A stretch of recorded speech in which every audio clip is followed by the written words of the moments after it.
trust. The same tactic is used to familiarize the public with celebrities, artists, ideologies, and political officials.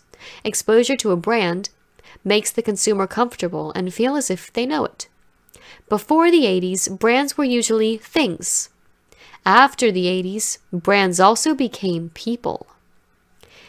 Exposure equals recognition, which equals trust. Repeated exposure to a product in order to associate a positive effect to it is in fact the most common approach in advertising. Another advertising trick is priming. That's when ads show us a specific behavior to condition us to emulate it. It isn't just ads that do this. Predictive programming can fit into this category as well. Do you think major companies would spend tens of billions on these tactics if they were not effective? This trick has a much darker side. It's often used in social engineering to get taboo topics to become assimilated into culture. Propaganda normalizes something taboo. When something is repeated enough times, it becomes normalized. And once it's not stigmatized anymore, it's accepted. Once accepted, it's nearly impossible to reject. We start to hear it over and over and over again, and then it starts to normalize the idea of, oh, maybe this isn't such a bad thing. Right. But you know what? Women are owning theirs right now, and Absolutely. they just need to sit back and just let us rock out. Because when you got so many really high-profile ladies that are singing along to this song and going with it as well, just sit down. The best example of the next method is to start with the word Pavlov. Notice I didn't say Pavlov's dogs or explain what I was talking about. But chances are, most of you proved his point of conditioning by associating his last name to the dog experiment. Association through correlation, or affective conditioning. The way Pavlov trained the dogs to associate the sound of the bell with food, brands associate positive feelings, images, or ideas with their product, so you subconsciously relate the two. 0 sugar, still Smirnoff. Another example is Coca-Cola's holiday campaign, which actually changed the face of Santa Claus. Well, in 1931, the Coca-Cola Company was trying to find a way to associate Coca-Cola with the holidays. Just ask anyone what Santa Claus looks like. He's wearing a red suit with dark leather boots. Very curly beard gentleman. The bright red hat with the white fur around it. You are not responsible for the programming you received as a child, but as an adult, you are responsible for being aware of it. The first step to knowing how to break free is recognizing you're in a cage. Learn to read between the lines and not take things at face value, like the news we are given every day. Understand why certain stories are given to us and others are never reported. One of the most overlooked forms of manipulation is information control. People seek escapism from depressing news, much like they turned to the cinema in the 1930s. This is an example of social engineering. The depressing news is overwhelming, which causes us to seek refuge from the relentless programming by going to entertainment as an escape. Cinema is a multidimensional art capable of affecting our neurophysiologic structure in different ways. Studies show that different parts of the brain are activated while watching a structured film, and consequently, the movie imitates consciousness structure. This imitation of the consciousness structure enables cinema to deeply influence the brain.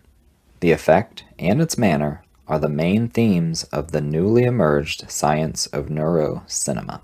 The problem is that media of all kinds is one of the most powerful forms of psychological manipulation, not any different from the relentless news cycles. Entertainment has consequences. Be careful what you choose to consume. Thought conditioning is also done interactively via social media. For example, trending posts on sites like Reddit, Tumblr, or Facebook are manipulated by algorithms specifically to be seen by as many as possible, or to promote certain narratives under the guise of seeming organic. The inverse is also true. They suppress information and opinions that are not in favor of whatever change they wish to achieve. Maybe anything that moves young and impressionable minds is orchestrated to some extent, like the hippie movement of the 60s and 70s. Control of the narrative is essential for control of the people. There are 5 steps of social manipulation. 1. Building trust, confidence, or rapport. 2. Questioning old ideas. This is the entry phase to suggesting new ideas. This is also philosophical Hegelian dialectics. 3. Injecting new ideas. 4. Persuasion. And 5. Reinforcing new ideas and framework. There's power in repetition and thought conditioning. People stick to things like their political party, favorite news sources, or friend groups, instead of looking at other sources or learning what others believe. Confirmation bias is when you search for information that conforms to your existing beliefs. This is why the mockingbird media begins to question old ideas and inject new ones, because people will go along with what those they trust are suggesting. Controlling the narrative is not relegated to nonfiction. Fiction also impacts reality. Fiction impacts people. People impact reality. Therefore, fiction does actually impact reality. In between the shows children and adults watch are many ads, on TV or on devices. Research shows that children younger than 8 don't understand what a commercial is, and often accept their claims as fact. Alright, that's all fine, but why are these advertisers vying for our attention? Is it really some random chaotic soup of companies clamoring for seconds of random individuals' attention? Or is there a logical and organized reason the most powerful financial corporations in the world put money behind social engineering not to win a single individual, but to steer the collective as a whole? You don't just have to be sold a product. You can be sold a lifestyle.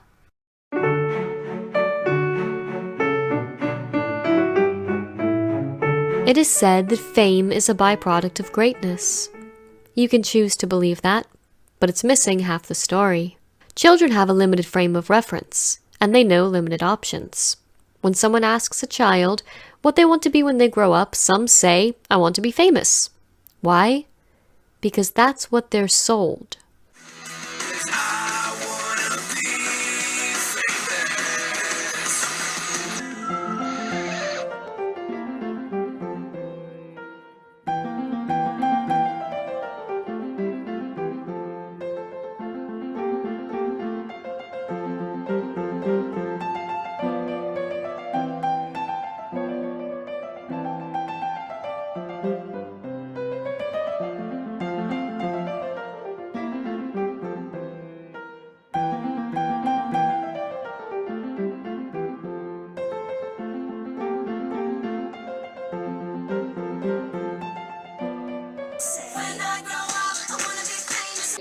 The Kardashians, they've been brilliant.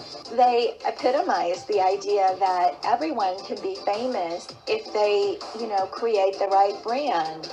The lie of fame has been marketed as glamorous and desirable to American children and teens for decades. Girls used to sit in soda shops to be discovered like Lana Turner. Today, people use social media as a way to be discovered, like how Scooter Braun, quote, discovered Justin Bieber. Or the way Lil Nas X used mimetic magic to catapult himself into the spotlight.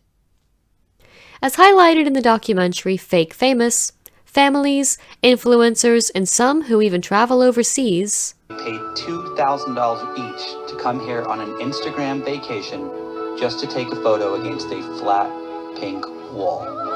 They're looking for this: likes, which translates to more followers, which is the current currency of the most important thing on earth today, what everyone seems to be obsessed with. They want to be famous. Children do not grasp the concept of the entertainment industry.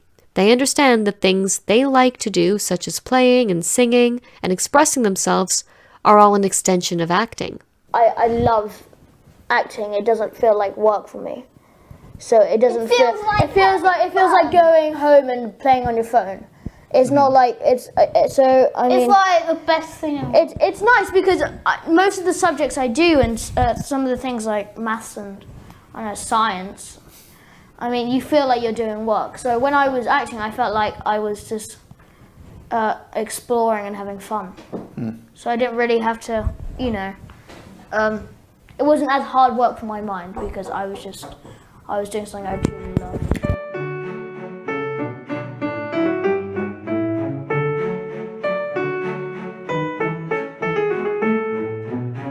Fame is targeted at children in countless mediums such as magazines, music, television, and movies.